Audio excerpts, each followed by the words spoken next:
Namaskaram and welcome to the second part of the ongoing series on hardcore spirituality.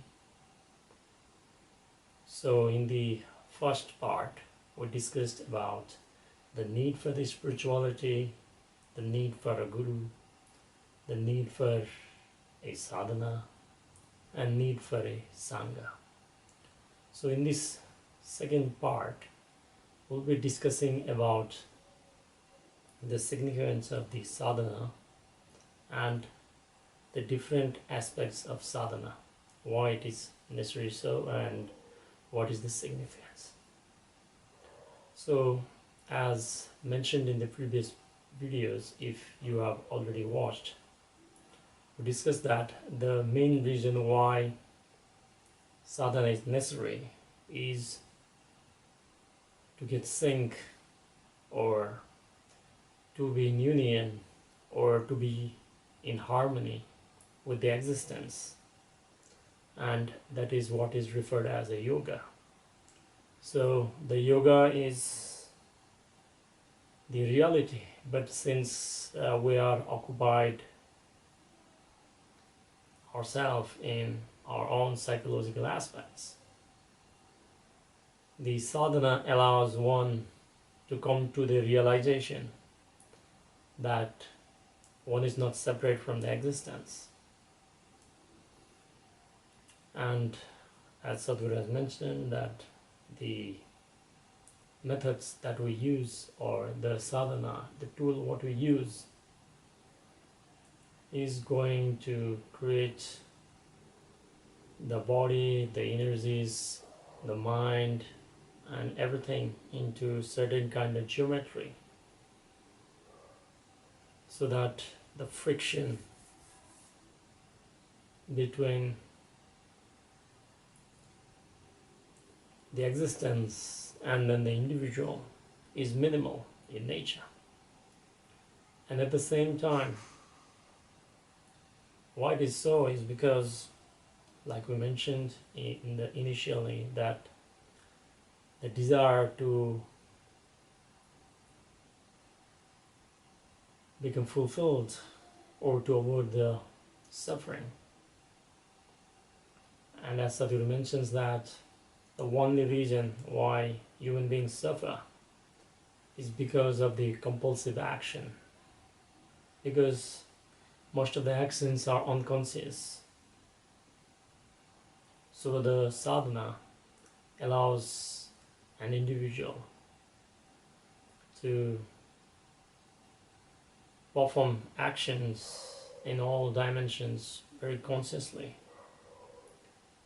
so that one is in sync, one is in harmony, or one is in union with the existence, rather than fighting against the existence.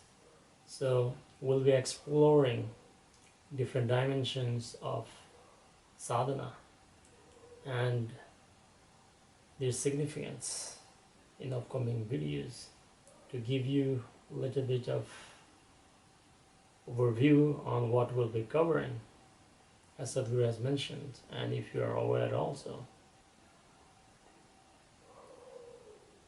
As we call ourselves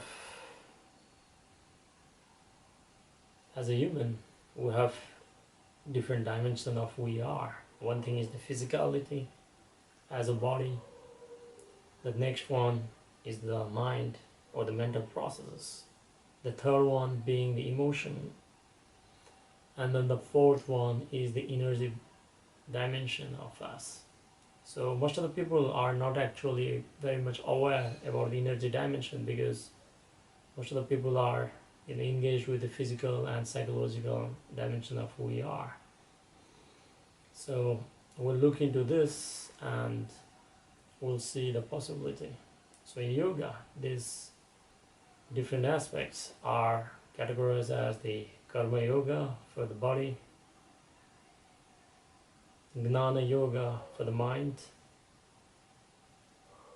bhakti yoga for the emotions, and then Kriya Yoga for the energies. And out of all this, there are various other dimensions of yogas also there. So for example, if we look into various aspects, each individual masters has devised their own way, or if it is coming from certain lineage, they have been practicing the same method or process. For example, the oldest methods comes from Vijnana Vairava Tantra, where Shiva had given a discourse on 112 methods of self-realization.